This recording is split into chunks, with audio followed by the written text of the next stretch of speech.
Okay, so it's 5:30. It's a little chilly, so I have this heater on in the background, so hopefully it's not interfering too much. So if it does, sorry guys. And it's raining. 'Cause it's kind of chilly. It's just, but I have been having the heater off like all night, and even with no heat down here, I'm like, God, I'm gonna need a fan.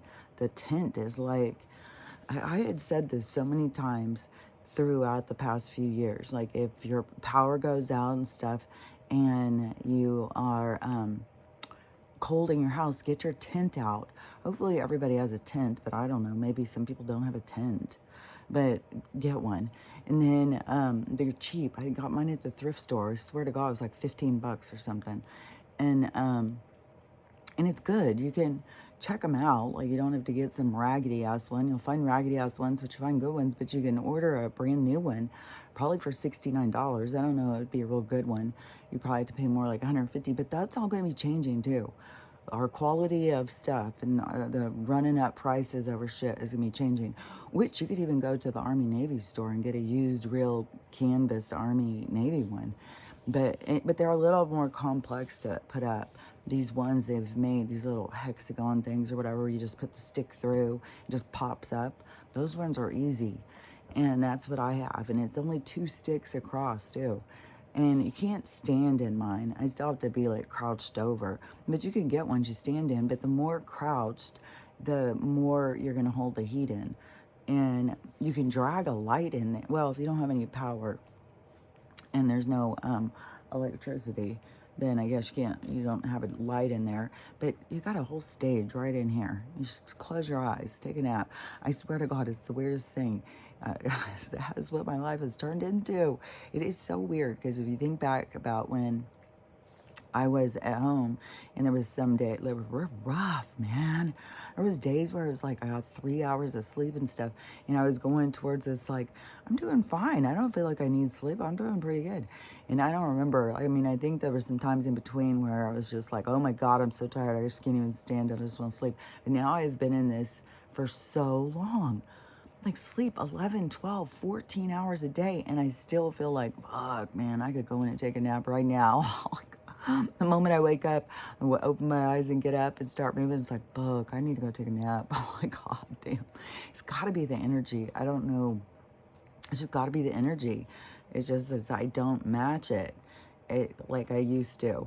And so when you're more matching the energy, you can glide through it more. And I think the energy is such chaos right now. It causes you to like run into like barriers, energetic barriers. And that could be something like where you find like at work and you go in and it's like, oh my God, I can't take it. It could be going to a family member's house. It could be all different things. Where you're just going to find places where you're not in alignment. And I swear to God, you feel it physically. It's exhausting. It's so exhausting. If it makes you real super nervous, then there's something in you you're not facing. There's something, a big thing is boundaries. I swear to God, people just don't realize how important it is to have boundaries in our life. But of course, they're not going to teach us to have boundaries, because then we would stand up to them. We would say no. So of course we have a society that's built on pain and suffering and not boundaries at all. And the crimes going on right now, oh my God, I don't know. I said things are going to get so horrific.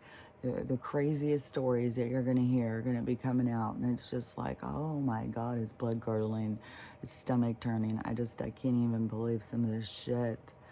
And then it's so weird, because then I can go back to like, right, like what is their soul thing that they're working out? What is their trap? Where are they, because it's 2 souls. It still trips me out all the time that people think like a baby soul is born. It's a baby. It needs me.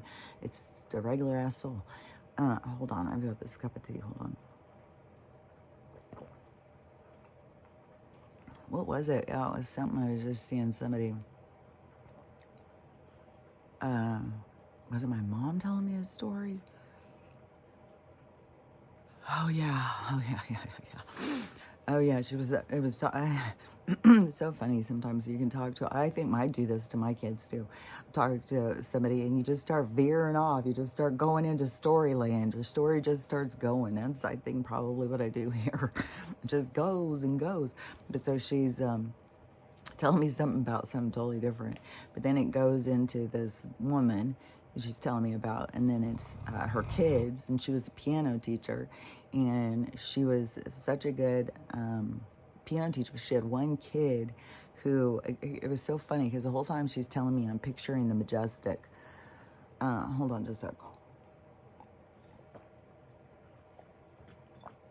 And if you haven't seen that movie, it's really, really good. But it has this part because everybody, he looks like, it's a small town after the war, and he looks like somebody's son. Somebody's mistaken him for his son, and they think he's come back. Well, he comes to this town by accident when he washes up on shore with a head injury. So he's confused. He doesn't know who he is. He doesn't know where he's come from. He doesn't know what he's doing there. And so somebody's like, you're my son. And this little small town, it's so sad because this is like true shit, man. All these people, they sent their sons and sons didn't come home. And it devastated a lot of small towns. Well, that's what happened in this one. And the one guy who came home, he came back crippled, his arm blown off or something, and he had a fake arm, I think, and so he came back angry, and it has a lot of good stuff in this movie. But there's a part where they tell him to play the piano because he's this great pianist, and he had this teacher, and she goes up and starts teaching him, and then he goes up and he starts playing boogie woogie. It's a different kind. It's like this faster kind of jazz kind of piano or something instead of the more elegant classic. And so it was the same with this piano teacher. So she was teaching classical piano, and then she had this little kid that she never taught any of this boogie woogie, but he just went in and he just jammed. He just go and start jamming. And my mom was like, he just had an ear for it. He could just go and listen. And the whole time I'm thinking, he had a past life for it. We're on different wavelengths about this. He's like, he carried that forward. He had a talent and he brought it with him. But anyways, yeah, just when she was telling me the story, I was picturing the movie that I had seen. And but anyways, back on this tent thing, because the tent, the shape and the stuff, it holds heat in, man. It is warm in there, and then you get a sleeping bag and that holds your own heat in. So you because the coldness feels way different. Like when I get up in the morning, I put the heat on to kind of warm it back up, but I'll turn it off. And yesterday I turned it on a couple times because it was really raining and overcast all day, and the wind would come and be chilly and stuff. So I put it on a couple times, but a lot of the days I'm having no heat on or anything, and no heat at night. So I swear to God, being in the garage is not that bad. It really isn't. It's like, I could just go get a barn, live in a garage. I could do it, live in a tent. It's a lot more convenient, though. We do have more modern conveniences. But I swear to God, there's people who live in, like, India.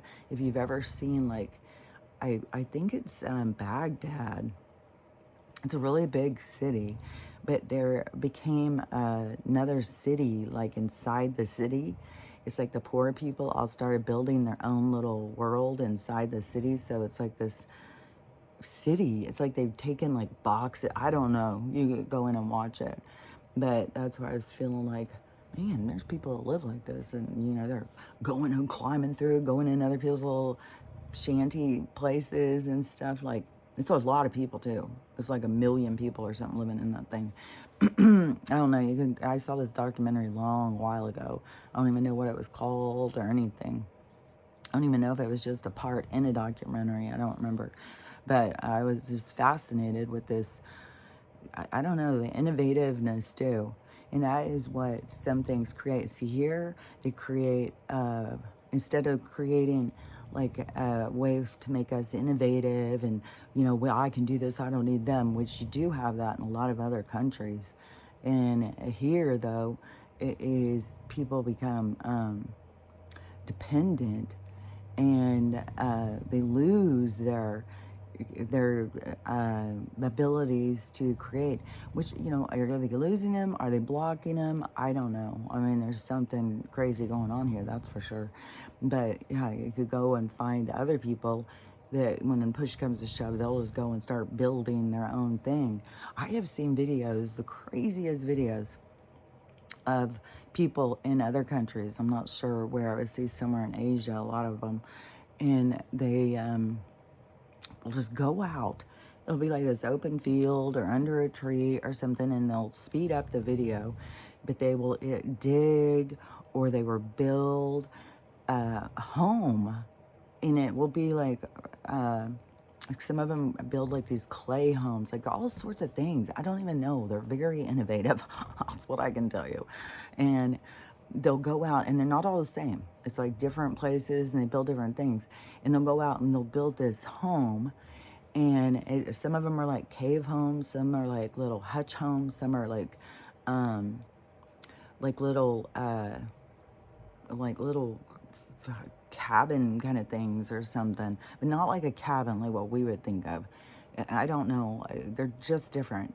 And then they'll show, and like some of them where they cook, they'll build a thing outside. Inside, what they'll build to sleep on. Sometimes they just throw down hay. It's just like a little area in their place. They'll have like a couple little shelves. They'll have a little lamp. Like, it's so basic. It's so like, they'll have like, when they build it, they'll have it close to water. And so they don't have running water. They go over there and get water. They have all different kinds of things, but they're a lot more basic. And see, we don't know how to live like that, basic. Like, I'm kind of living here, but also I've got plugins. I've got my fucking bread cooker, my little toaster oven, my Instapot, my little, whatever that's called when you got the little burners, the little plug-in burner stove thing. And fridge. Like, they're not having all that stuff. They're cooking over a fire. They're figuring out a way to dig into the ground to keep their stuff cold. They don't pile up a lot of stuff like what we do.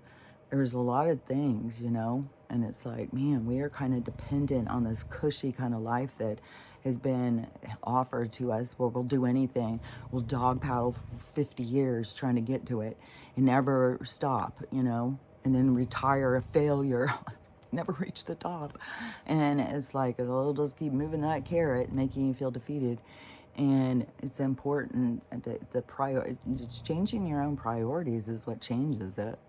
It's to be like, what am I chasing here? What am I doing here? That's why so much in this awakening, where you've heard people saying that, like, what am I doing here? I'm working this job. Whatever am I getting to?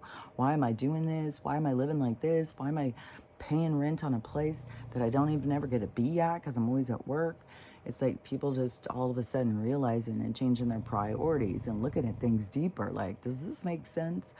And that's all the awakening is. That's what they didn't want us to do, because once we all are doing it, it's going to just take off. It's going to be a tsunami of change, because we all want something different. We want to live differently.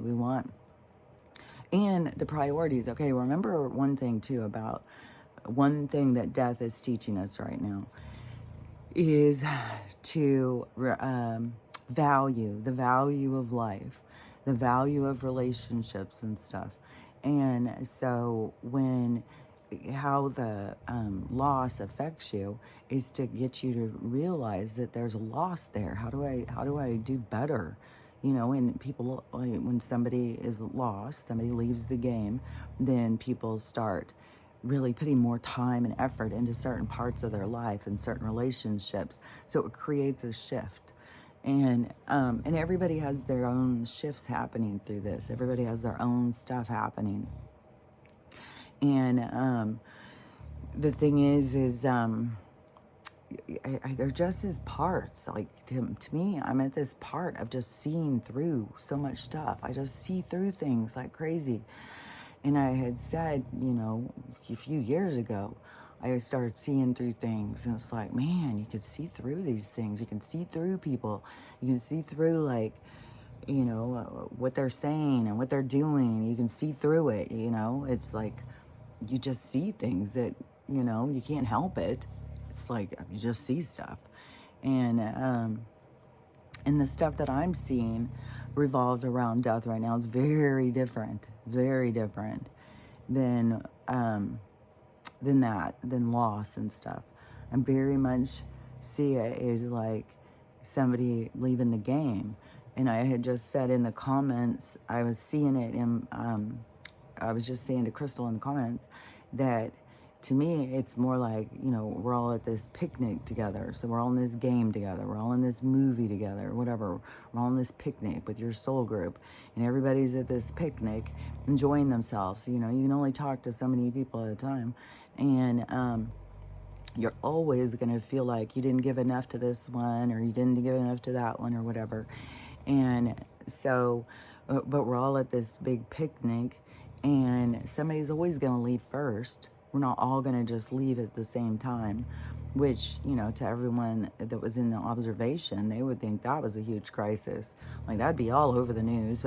It's a whole huge thing left at the same time, but it does happen. Huge amounts of people do leave at the same time. But and everything is for a purpose. That's what you got to remember. Every single thing happening is for a purpose.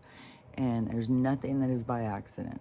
And there's no coincidences. Everything is set in place exactly the way it's supposed to be. And when you start noticing, it kind of changes the game. It kind of feels exciting. You start trying to pay attention to the signs. You try and figure it out.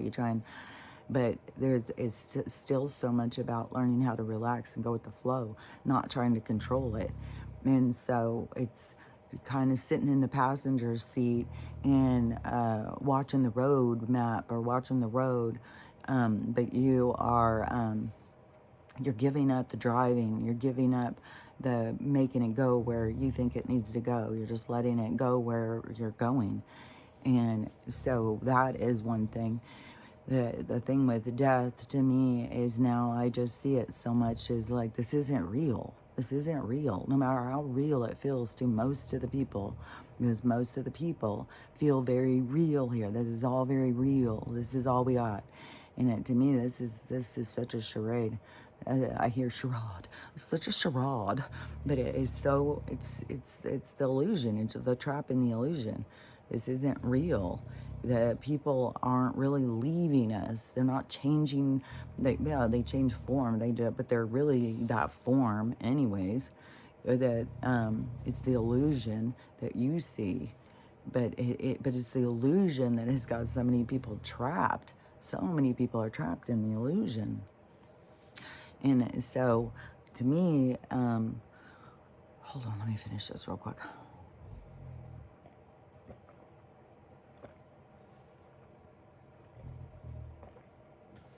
It starts getting so cold, so quick when it's out here. Like, things get cold really quick. But and I just keep thinking, oh my God, it's gonna be summer soon. I don't know how long all this shit's gonna go on. Like, the way it keeps going, you just gotta keep going with the flow. Like, fuck, I don't know how long this shit's gonna go on, but it's still going. So, and the sun is some kind of energy weapon, and it heats the fuck up. So anyways, I was like, man, I'm gonna have to get a fan in here or something. And then plus, I don't want, I personally, like, I don't know what my experience that I'm here to have, but I personally feel like I don't want to be here when the bugs start being all over the place. Like, it's gonna be, I already have seen like spider. My mom will kill the tiniest spider. Like, she's totally freaked. And the fear of spiders was always my mom's fear of spiders. She was like, oh my God, spider, you know. And when I started breaking away from that, then I was around somebody who would pick up spiders in their hand and take them outside and stuff. And so I started dismantling that fear, because it wasn't some, you know, and now spiders can go in front of me, across me and stuff like that. I don't panic. I don't feel scared, but my mom is she's deeply scared of spiders. And the smallest one, there's lots of people. Like my son-in-law, when he went out and I showed him that giant ass spider, and he just, it In 1 second, it's outside, dude. What the fuck? And its partner is right there. Like, what the hell? Oh, goodness. Yeah. But yeah, fears will lead you to overreaction for sure. But anyways, but I'm really stuck on this thing. And there's somebody else's story that I'm going to say. I was just talking to them this morning. They've been going through it. And I'm going to talk some about theirs. But it was giving me more confirmation on this thing. Something they said gave me more of like, I swear to God, it is as we see, as our minds let go of the trap, as our minds let go of this game that we're playing, and we start seeing through it, then we're supposed to create a new path. We're not supposed to keep going along with the old system, going along with the old patterns, with the old ceremonies. And it is a thing that you're going to feel judged about because the rest of the collective is going along like, this is life. What are you talking about, you monster? And so you're the monster, you know, you're the problem and stuff because you're not just going with the flow, which again goes back to this thing that they started. And I don't know, I'd have to find the video where the guy was explaining it because there's a name for it and stuff, what they did to create this this volume of hierarchy of us pushing each other to hold each other back, really, to not let anybody go outside of the norm. But who created the norm? That's what you got to be like. You know, we didn't naturally create the norm. The norm was created, and then they got us all to go against each other to hold each other back. And it's the herd mentality. It's the sheep. It's the, you know, they all monitor each other. They'll keep each other in line. And which I don't think that necessarily is a sheep. But anyways, all they want is followers. They don't want questioners. And that's why the awakening is so profound and so nerve-wracking to them, because it is us questioning. Once you start questioning things, everything changes. And so it changes for them. It changes the energy. And I swear to God, in things like this, so when there's these regular ceremonies and you feel so resistant, like I feel so resistant to this. And I know it can sound like, you know, I'm some sort of kook or something. But to me, this is so ceremonial. And I don't know how to explain it. It's like my brother's ceremony of letting go. The whole family gathering around. Oh, it's so sad that he's going, but it's the natural thing. Like, none of this is natural. And people don't realize that they're just playing these parts, playing these patterns. They're taking their way out.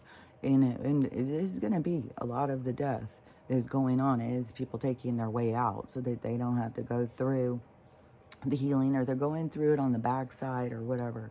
It's different. It's like, but there's parts that, you know, I can see. It is like knowing your own value, knowing your own worth, knowing you're worth saving. It's not up to somebody else. It's knowing you, and it's up to you. You are your savior.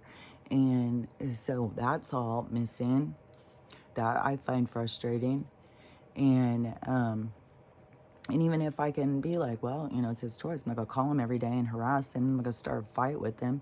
The fight that I started the other day with my other brother, to me, it wasn't like I was starting a fight. I was saying my opinion, and you were resistant to my opinion, start going at me, and then I start trying to give statistics or, you know, speak my truth of why I feel the way I do, and then you're just laughing at me, telling me I'm an idiot, stay off the internet, and that I am the one causing the fights.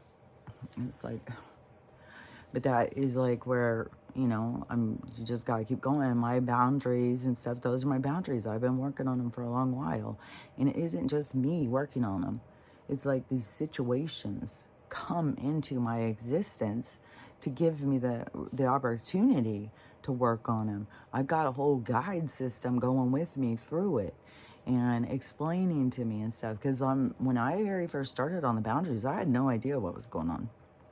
My daughter moved in, and I was already had this, I'm not going to say the Kundalini rising, because I know when my throat chakra opened, I know when my crown chakra opened, and it wasn't on this day where my whole body was shaking. So maybe it was just the root chakra and the sacral chakra were finally getting loose and starting to move up towards my heart chakra, because I was facing enough garbage. But right away when my daughter had come to stay with me, and I thought, I was doing good. I was with the cult, hanging with the cult, doing meditations, learning Reiki, talking about all the ships that were up in the sky and stuff. And so she moves in, and I start being so challenged. I was so frustrated and stuff. And I was in my room, I was like isolating myself, going and I'll just stay in my room. I just don't even want to deal with any of this shit. And so I'm sitting in there, and this is where I started having a lot of journals. I was writing about what I was feeling and writing, but I haven't edited them all. Once I get to that point, I'll edit them and try and come up with a more clear book kind of thing. But I was journaling about how I was feeling and the situation, what was going on and stuff. And I was asking my guides, like, what the fuck, man? And that is when they told me loud and clear. I saw a whole bunch of things, which I'm sure I wrote them in my journals and stuff, but it was about boundaries. And all of a sudden, when I realized what was going on, I'm learning my own self how to have boundaries in these things. Then it's like, oh, and it's hard. Like she made 3 rotations at least through to help me learn boundaries, because she was somebody who could push the shit out of me. I would always want to please my kids. I didn't want them to be mad at me. So I would just be pushed, and I went through relationship after relationship. The me that I was just beat down, scrambled up. I was confused over even who I was anymore, because everybody was reflecting back to me. I was such a disappointment to everybody. And so I was just beat down at some point. And, but her coming in, and her and I always being these 2 poles. And I have those relationships a lot. Like my mom and I are very, we see things very different. My daughter and I think my sister and I, oh my gosh, we are so, but these relationships are there for a point. It's not just so you don't get along with your sister, or you don't get along with your mother, or you don't get along with your daughter, or whatever. It's these relationships to show you. It's to spread you way out here so you can see you. And so it helps you to heal. But so many people get frustrated with those relationships and just want to cut them all off.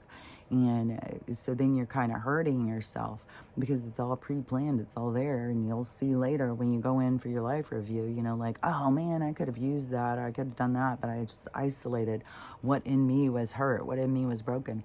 And it's not even like that you have to go in and fix that in order to be complete. It's not like the universe. It's more of like, that's just the story. That's just how it happened.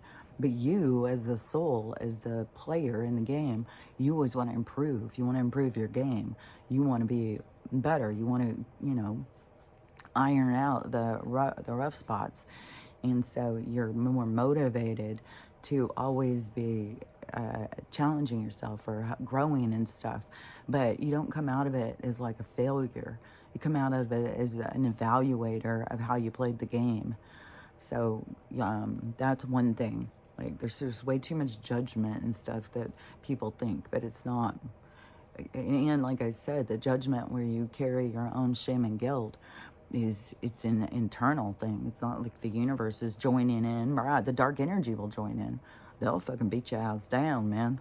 You could start playing with them. They'll just sit there and just all day long. Yeah, rotten piece of shit. You're worthless. And you just start feeding them. You're just like, God, I am worthless. I'm such a shit.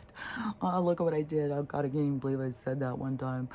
Fucking years ago, that day when I was really mad and I told that person what I thought. And I'm just, oh, God, I'm a rotten piece of shit. You just play it out. You gotta turn on the lights, open the windows, turn on some happy music, dance, find a way to shut those motherfuckers down. Just shut them up, because they just will get louder and louder and louder until you just, doing yourself in. And then you come out and you see those bitches standing there, and they're just a bunch of blobs. And it's like they got the best of you, they got the better of you, but you don't go to the game as a failure. You go to it as an evaluator, like, oh, those bitches, they got me again. So it's just so we're fed this tragic this tragic thing about death and stuff like that. It's not like that.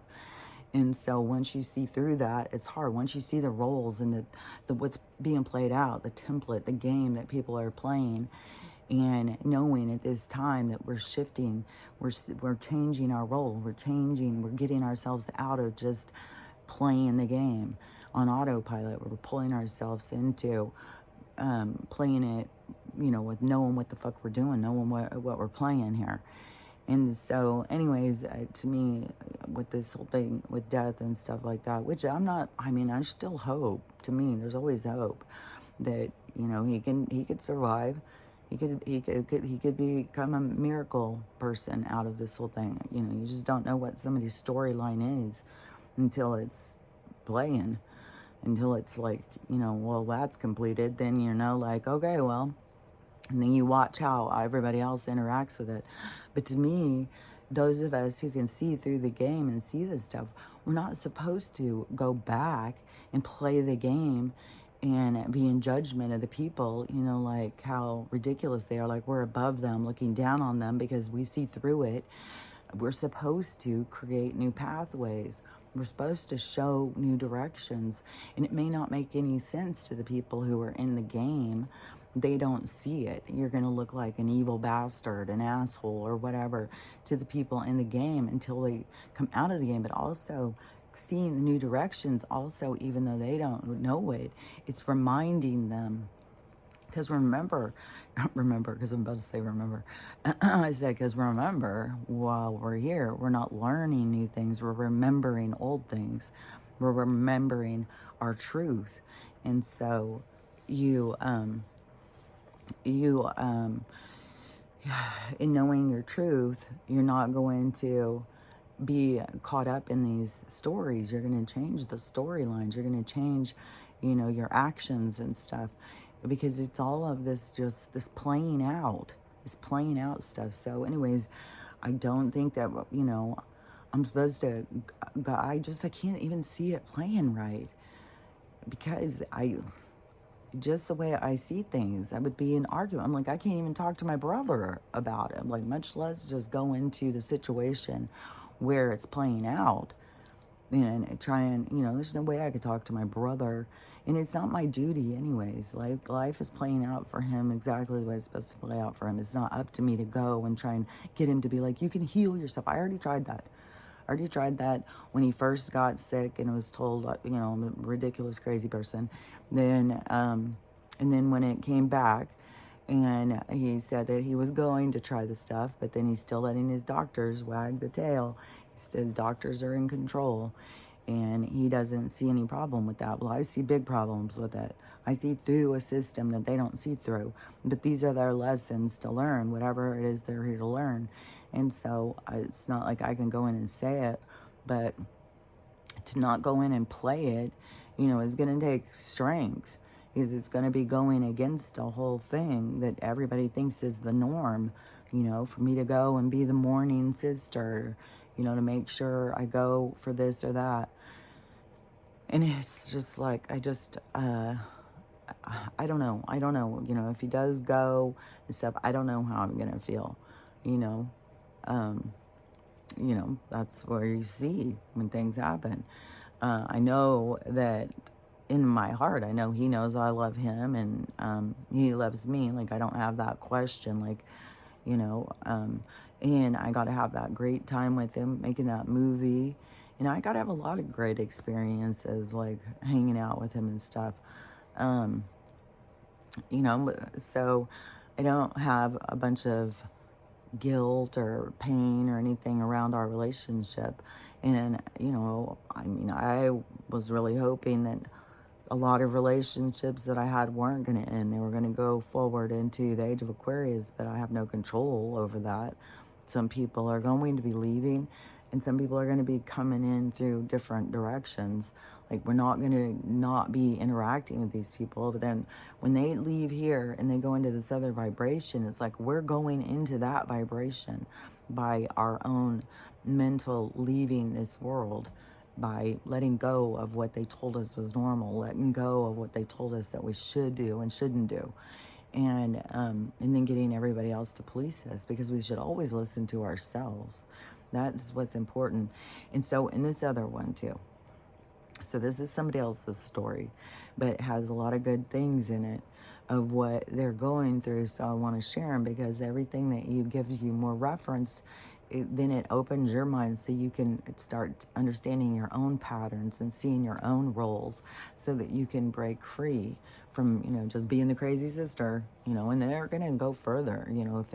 If he ends up dying and then I don't go and be all, involved in all this stuff, then I'm gonna, look like the angry sister, whatever, until all the stuff comes out and they have more reference and they see what I was angry about. And then they'll be more like, oh, I get why you were that way, but this, but that. Well, I had to follow what I felt right about. I can't go in and be in these conversations with people like this is all regular, this is all normal. No, it's not. It's not. This is what we've accepted. Doesn't mean it's right. Doesn't mean it's normal. Doesn't mean it's the way we go. We got to take a sharp left, man. And so, yeah, I can't just keep going into these things and having these ridiculous conversations, which, oh yeah, I gotta say this too. I swear to God, you're just always gonna be faced with weird shit. Just weird shit. Like in the morning, to me, it's like, okay, so what's the universe bringing me today? You're always hoping for something really good, but sometimes it's just strange. So I think I'm going to still talk about this other situation, but this is shorter, so I'm going to do this real quick, because this was yesterday. And so it was, it had been raining and stuff like that. So it had stopped for a while and it was kind of sunny. So I had the door open and me and the dogs were sitting out there, or the dogs were out there doing something, and I was standing out there with them or something. And there's these kids walking, and the dogs are going crazy, barking and barking. And I think I told you guys about when I was out walking, I don't know, a couple weeks ago. People always stop and say stuff to me all the time, which it annoys me. I mean, maybe that makes me a rude asshole or whatever, but it does. Sorry, it annoys me. I'm trying to just walk the dogs. I'm walking a 165-pound dog that outweighs me, 2 other dogs, and then people just want to. It's like, I'm focusing on this, and then plus, and some people just want to come and tell you, well, you got your hands full. Really, thanks for letting me know. I had no idea. It's like, yeah, I think I know. I think I go out and I see other people are not walking 3 dogs at once. Other people are not even walking 1 dog. There's a sad thing that just makes me really sad about these one neighbors over here. They have these 2 white golden retrievers, and one of them acts just like Winston. 2 dogs here, 2 golden retrievers act just like Winston on the street. It's the craziest thing, and it really works Stella up. But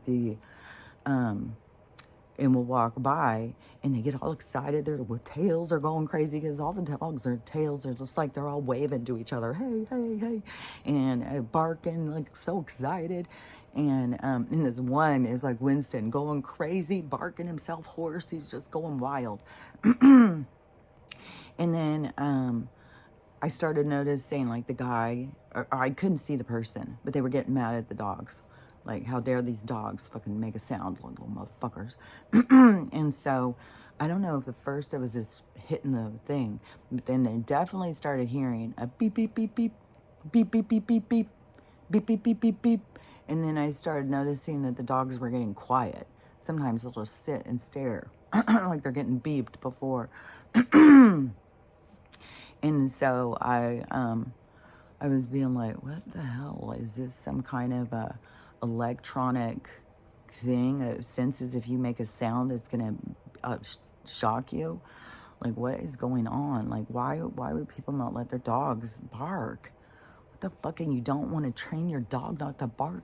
I mean, aren't they there to give you your warning that somebody's coming? Like, what the hell? It's like people are so, like, I don't get it.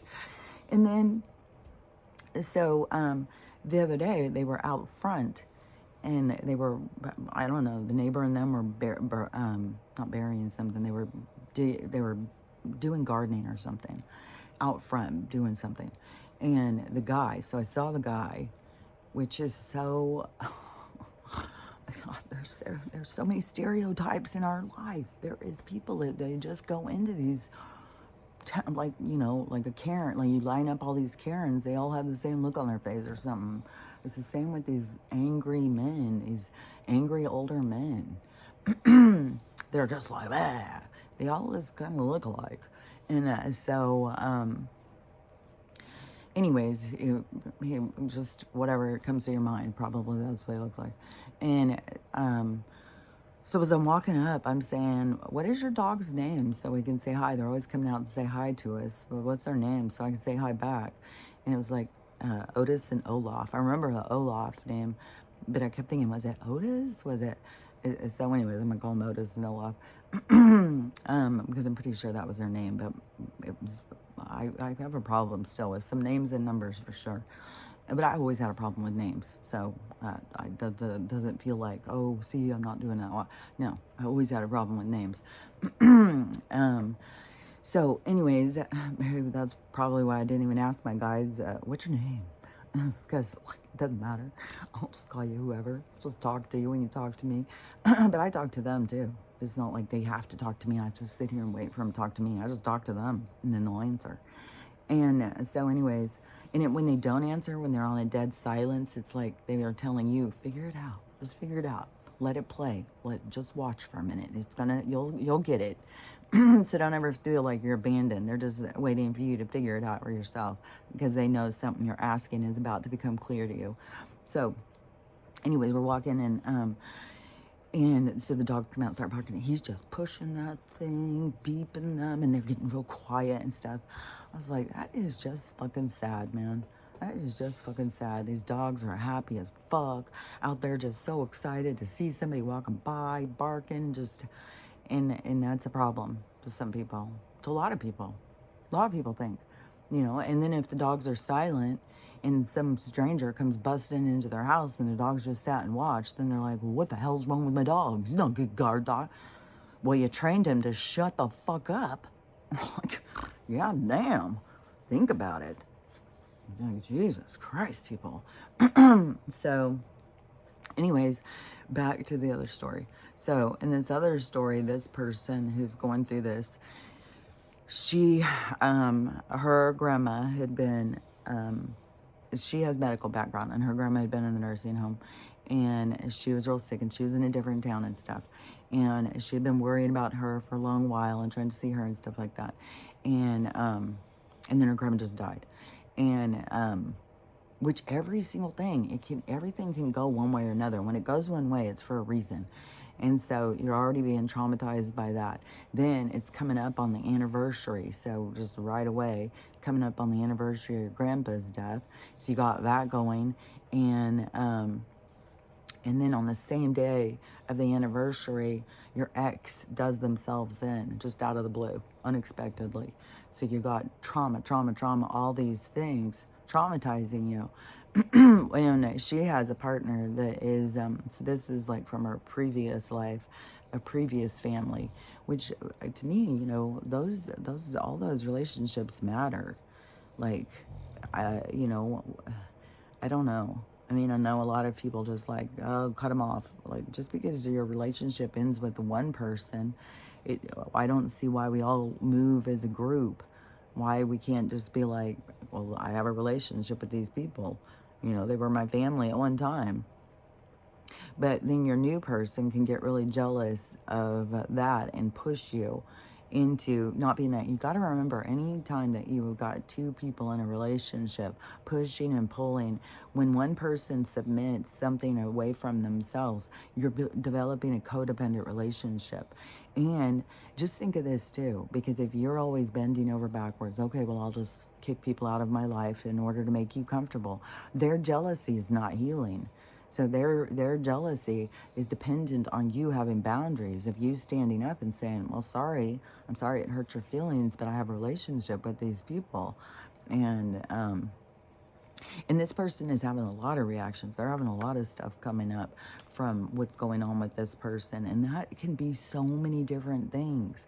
It can be so much. And guaranteed it goes to past lives. It's not just this. It's bigger stuff that's playing out. And some of the people can have a push and pull with these new people in your lives. It can be way more complex than what you're giving air to in your insight of what's happening. Like yeah, it's like you focus so much, but you got to remember to zoom out. Focus, go broaden your focus, because there's a lot of different things playing out all the time. So just always zoom in and zoom out. See, like, try and really understand what's going on here. And, but don't just immerse yourself in somebody else's feelings. Don't try and manage their feelings for them. Well, they're feeling this way and feeling that way, so I need to change in order for them to become more comfortable. That's codependency. This person needs you to stay strong in you so they can learn to be strong in them. So if they've got jealousy issues, they've got to process through them. They got to see. And so they have to let go of things. And not letting somebody go through their process, like when you're going through trauma, and somebody else is trying to be at the wheel, that is a big, strong indicator that you need to stand more in your independence. You need to be like, well, this is what I'm going through, and I'm sorry if it's affecting you.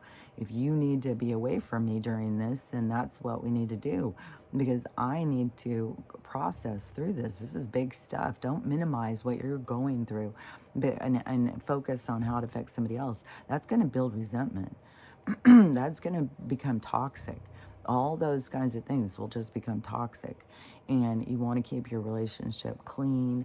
You want to keep it developed into, that's you, this is me. That's you, this is me. Those are your feelings, these are my feelings. And you've got to remember, an important thing in life is you are the one who will suffer your consequences. This other person, they can tell you what to do. And this is an immersion too. Where they're telling you what to do. Well, you're the one who's going to suffer the consequences. And when you go back and you are looking at how something plays out, and it's like, man, that didn't play out, then it's what they, so the lesson changes, because now it's like you did what they wanted, it went in this other thing, and it didn't play out the way they wanted either. So it is now who's in charge of your decision making. You've always got to go back to you, because you still took a knee to what they wanted you to do. You can't just blame them. Well, it's your fault. You told me to do it. You should have known. It's you are the one. You always have to be able to go back to you. Go back into, how do you feel about it? That's how they feel about it. They can feel however the fuck they want, because it's not even their life. It's not even their stuff. So however they feel about it is how they feel about it. But these are your consequences. This is your feelings. This is your relationships.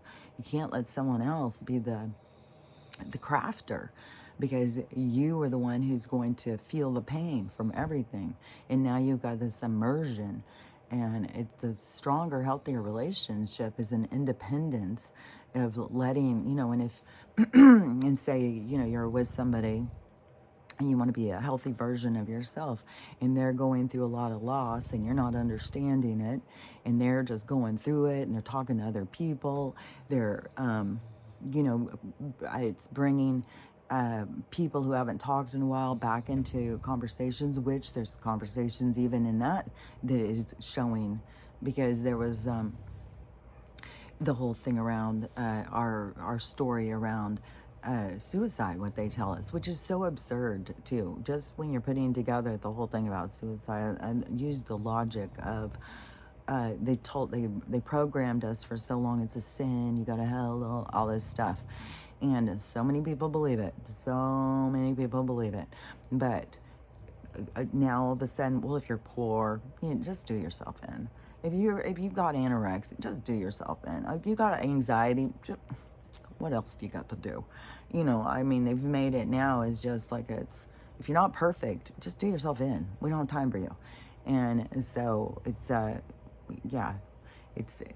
what's sad about it is it's more real.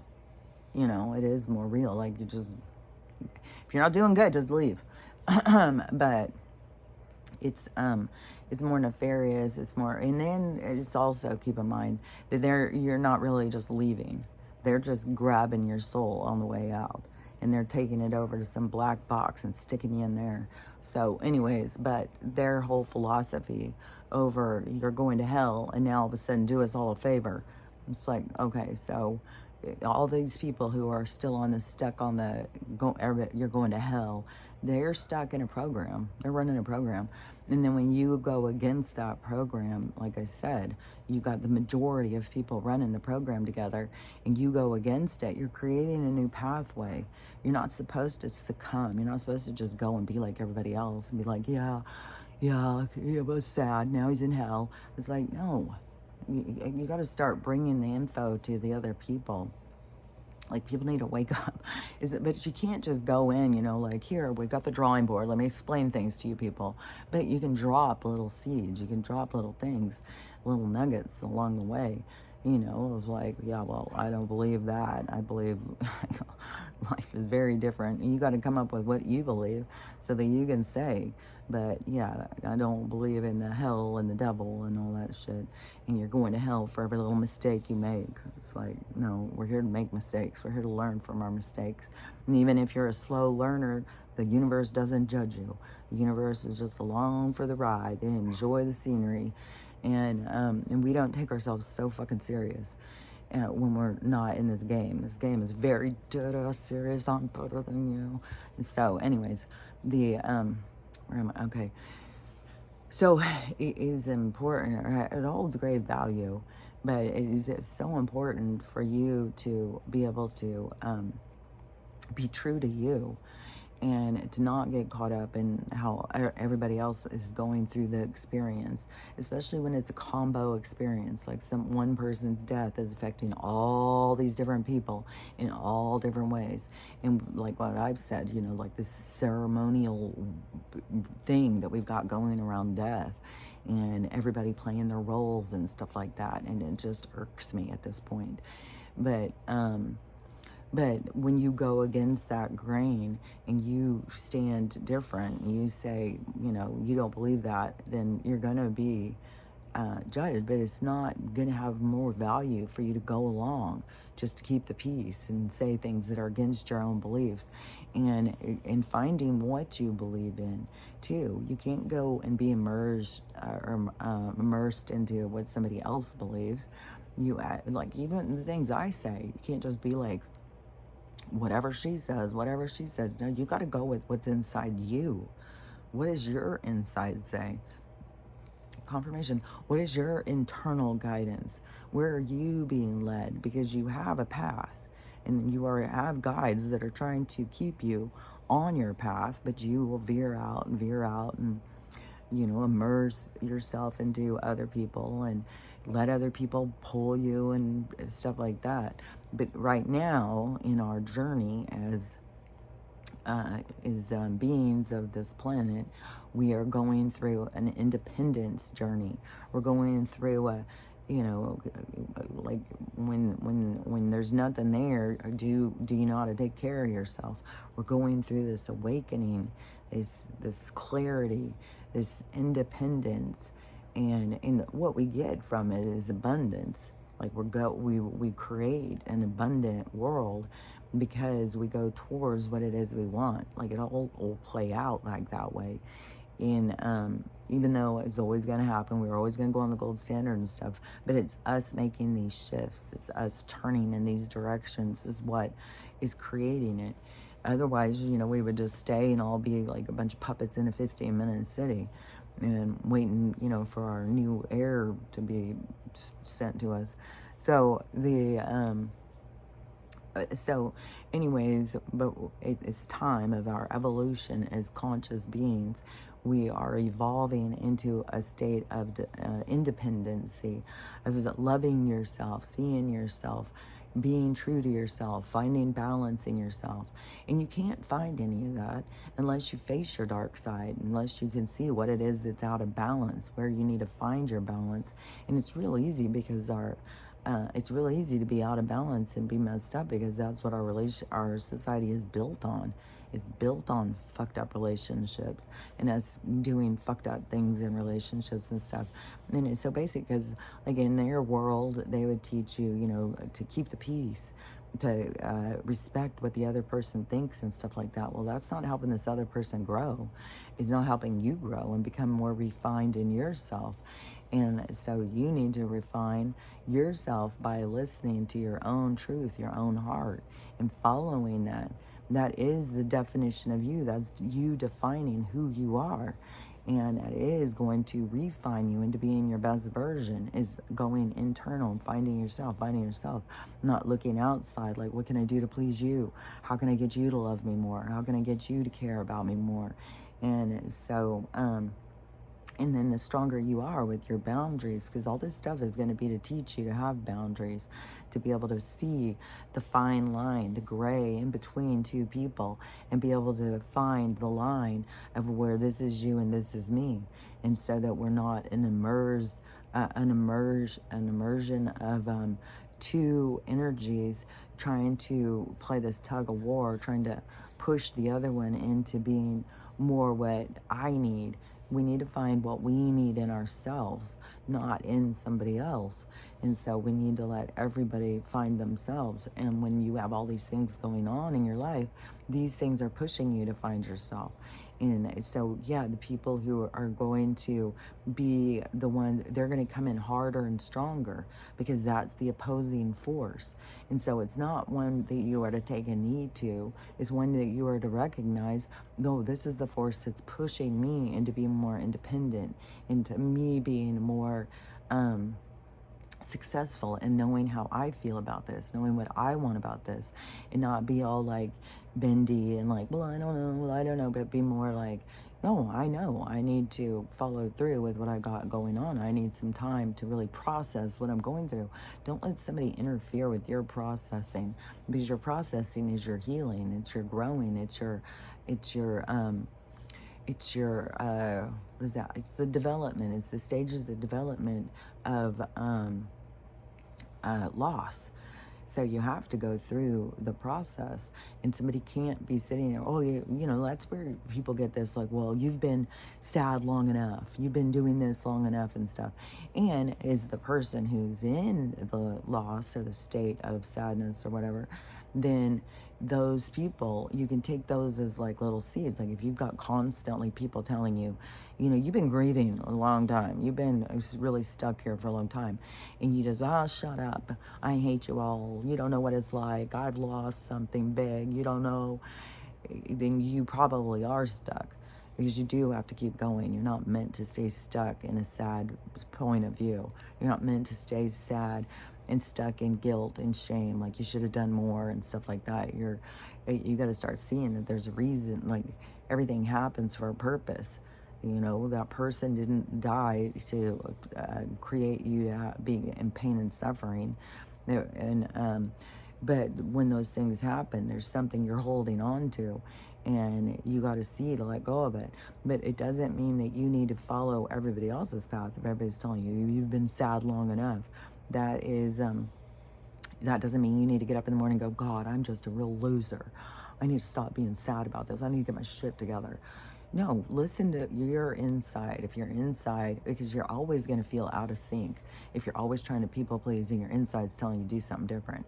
If your inside is saying, no, you're sad, be sad, and you keep lingering in there, and it could be because you're not looking at it. You're staying stuck, just looking at one thing over and over. You're not, and they could be wanting you to go in because they keep trying to show you, to move you out of there. You're not budging, but you still have work to do. You have work to do. You still have healing to process through. You can't deny yourself your healing. You can't deny yourself your process. And then what are you doing? You're shaking it off for other people. And bet your ass, if they go through something, they're going to feel their stuff, and then you're going to be resentful. You know, well, you told me, you know, and I'm not allowed to talk about it, and I'm not allowed to think about it and stuff.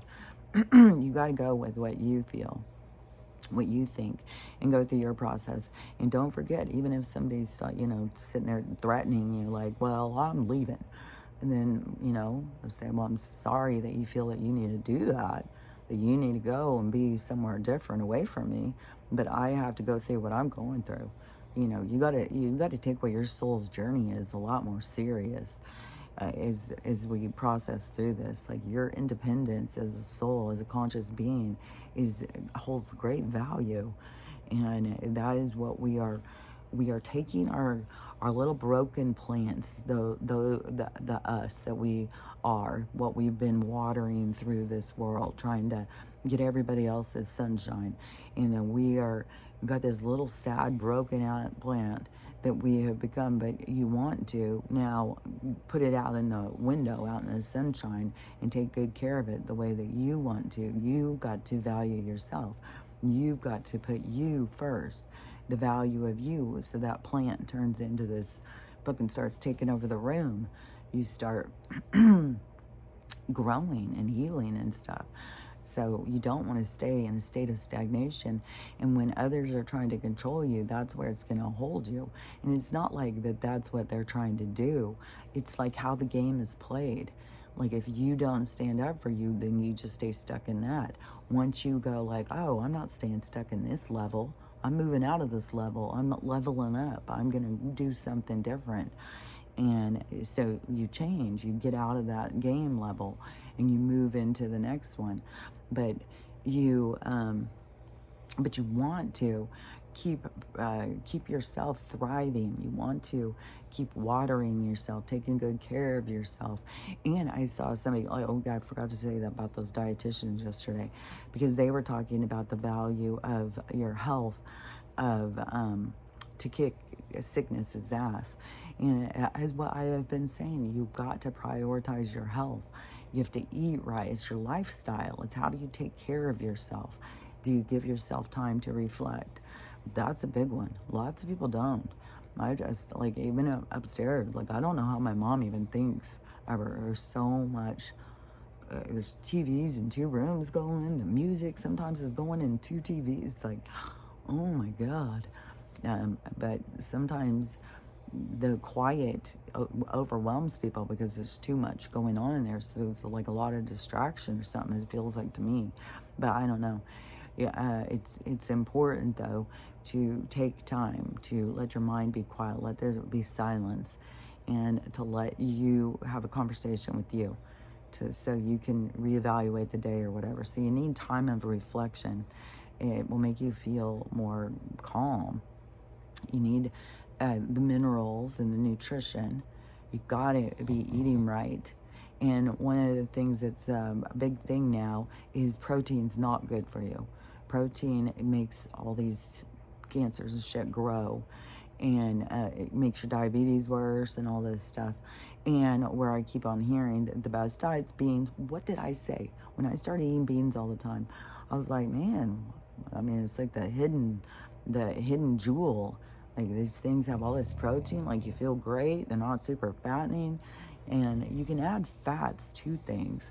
And iron, it's the fats and the iron is what people are depleted in, and they don't realize. But anyways, the protein and I think carbohydrate, a lot of stuff is bad for you. What's good for you is eating nuts and beans and stuff like that.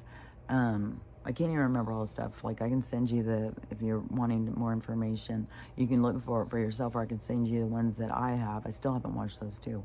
And today I got to take my mom to get her eye shots, which it's like, oh my God. And she's totally stressed out. She stresses her out to go get them and stuff. But it's like, and she's convinced that she's going to go blind without it. So, and to me, it's everything go natural. I would not be letting, no. If my story is to go blind, or I'll go blind then, I guess. Because I'm not having them injecting shit into my fucking eyes. Like, I regret that I ever let them fucking laser my eyes. So, yeah, I'm done with them messing with me. Like, they can, no. And so, and see, that's right off the 3D thing. That's right, going against the whole thing where people are like, yeah, but what, like, my mom was constantly, yeah, well, what if I find you down? What if I find you, and all this stuff.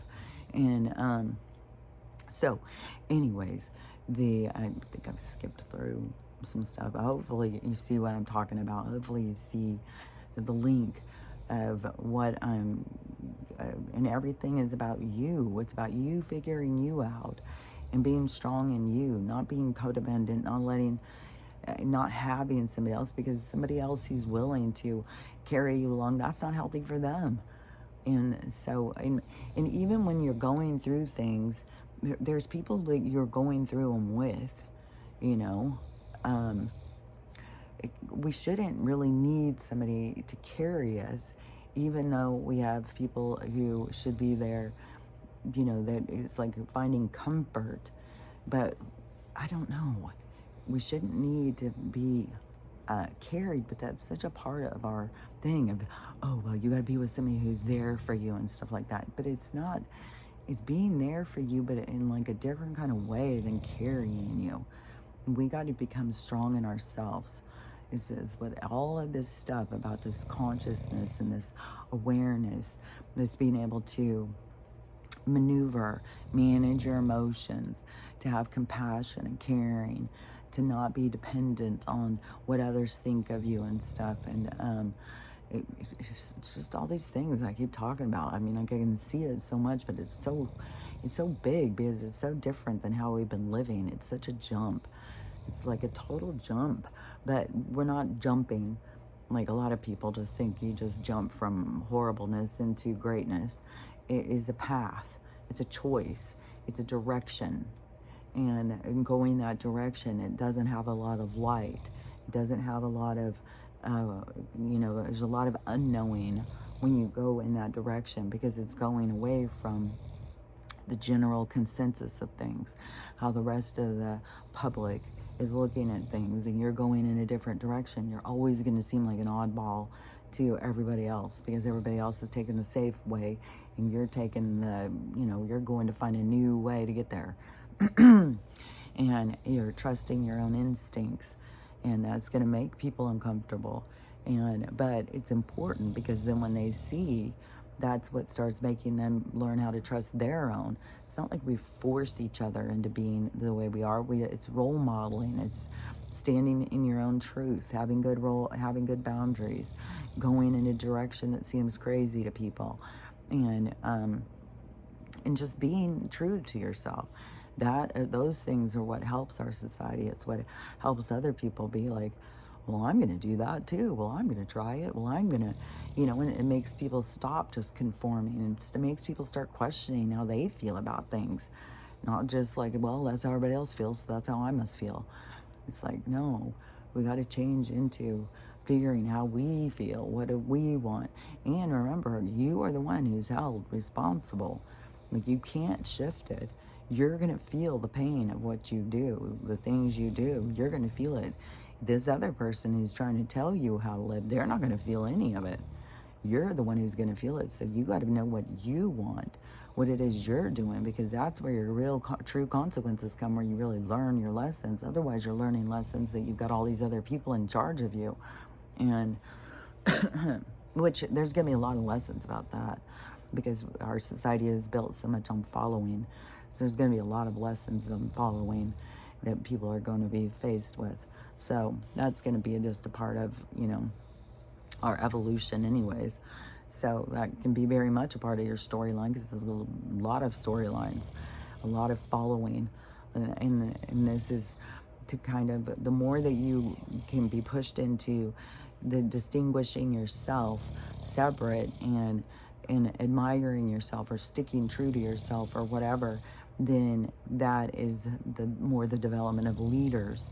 So that's the difference in the followers and the leaders. A leader is somebody who feels sure of themselves and confident and is able to walk their own path. And the followers need everybody to go as a group and stay on the same one together. And so, and you know, at some point, you know, we're all followers in some way or another. And so breaking free from the pact and becoming the leader, which is so trippy, because I'm just like seeing it in the micro macro, because I was seeing how it works like in a wolf pack and stuff. But everything is the micro macro. So what you see is everything is a representation of everything else. But we do have these natural things that we're doing too, and breaking free to become. So then it's like you create your own pack then. It's like you're not just going with the pack, and the pack starts developing over other people, leaving the one that's, moving as a blob, going around together. More people start feeling like, this isn't what I want, this isn't what I want, and they start going. And that's where I said that there's going to be these light bringers. The leaders are really just ones that bring light to a path for the others, because the paths are so dark right now. They're so isolating, they're so lonely, and you're made fun of. So anyways, but then as you bring light to the path, that the other people who start falling out of because that's going to fall apart. It's going to fall apart, just like the corporation, just like all of these different things, the government, everything that has been to control is going to fall apart, because it's new energy coming. And that's why you got to get comfortable with the new energy, and it's an independent energy. And so it's why we're going through like this process. It's developing it. And but a lot of people are not in this part of the process. But that doesn't mean the process is about to be over. When this awakening starts, it's going to be like this whole other thing is going to start happening. And whatever it is, I don't know. It still seems like it can definitely be something weird in the sky. Maybe explosions or something. There's so much weird stuff in the sky. And there is this immersion or whatever of these other solar systems or something. There's something big going on.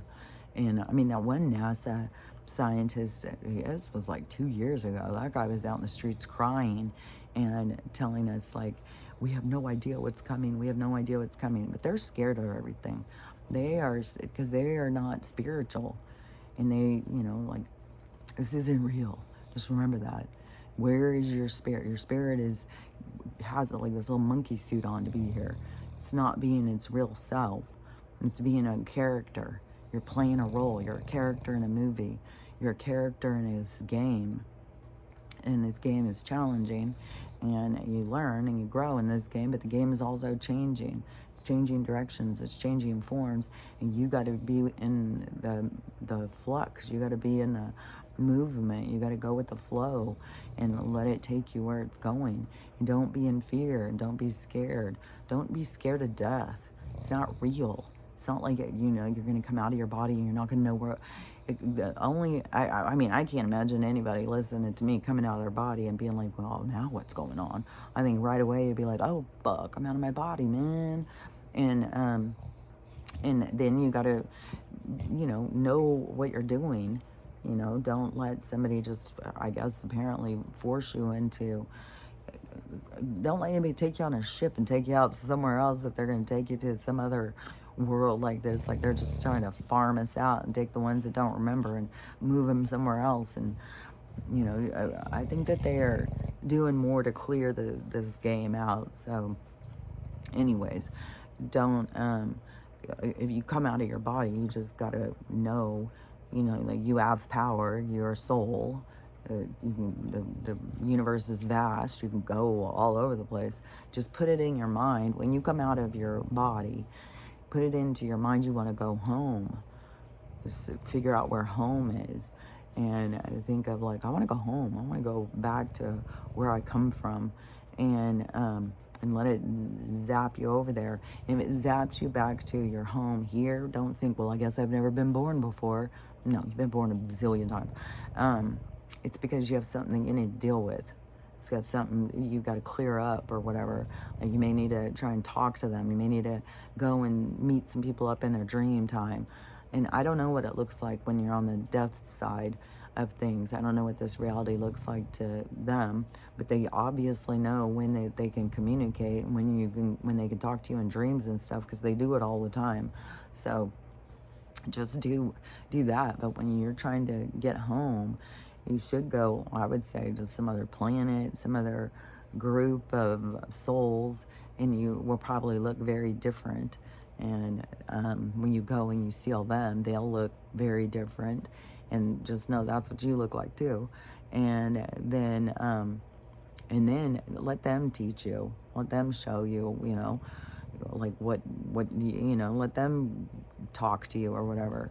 if this reunion with all these other souls, people are saying that somehow they're trapping people or something. I don't know, but um, whatever people they have been trapping, they've got a hold on them or something. So I just think, like, when you come out of your body, you just got to know, like, that's normal. It's normal. Nothing weird is happening. That is regular. Like, this is all a game. And yeah, you're going to come out of it once this character is finished. The game is completed for this character. Yeah, you're going to pop out, and you're going to take parts of this character, just as all the other parts of all the characters you played, and you're going to go bouncing off wherever it is you're going. But you are that energy, and you would have people come up to you who would remember you from this life or that life, and you're going to look like what they remember you to be. People will recognize you. You'll recognize people. So it's not something you need to fear. It really is like a reunion. It's like going home. It's going to a welcome home party. There's nothing to be scared about. It's telling you all the time in those near-death experience books, all the time, people, as soon as they get over there, they don't want to come back. Nobody wants to come back. Nobody's begging to come back. So it's a happy place. It's a place that you feel at home. It's a good place. It's nothing you need to fear. And so just keep letting go of all the fears, and just remember, when people are leaving, that's where they're going. They're going home. They're sitting back here in the stands watching you now, and they're watching everything. And so, if you feel like you guys left on bad terms, you can talk to them still. And you'll hear things in your head, and it will be things different than you saw. Like when Dickie came, and all of a sudden I was seeing how his perspective of how I acted. And I was just like, oh my gosh. That is just it's so weird when all of a sudden you can see how you act through somebody else's perspective, especially if you were always judging, thinking like, oh, they didn't care about me, they didn't care about me, they didn't care about me. But then you start seeing like, oh, I was the one who was coming across as like, don't care about me. And then when I started looking at it and seeing like, oh my God, and I was so young and he was so much older, and he was so much more, going into that thing of, wanting to be married and stuff like that. And I was so just out there, just going, and I ended up getting married, I think, before he did. But that whole thing, it's so weird when I look back. It was just like the whole start of my whole journey, my whole life journey. It's just trippy, but there was more to it, obviously. There's the setting the stage, but then you make choices, and all of a sudden you're going in this direction, and it's like, it's crazy. So, anyways, now I have been talking a lot, but so let's just look at my hair thing, and so you can decide for yourself if you what you think, because these I got to choose, it's like $40 or $30 or something for a month's worth of these chews. And if you get the pills, it's like $50.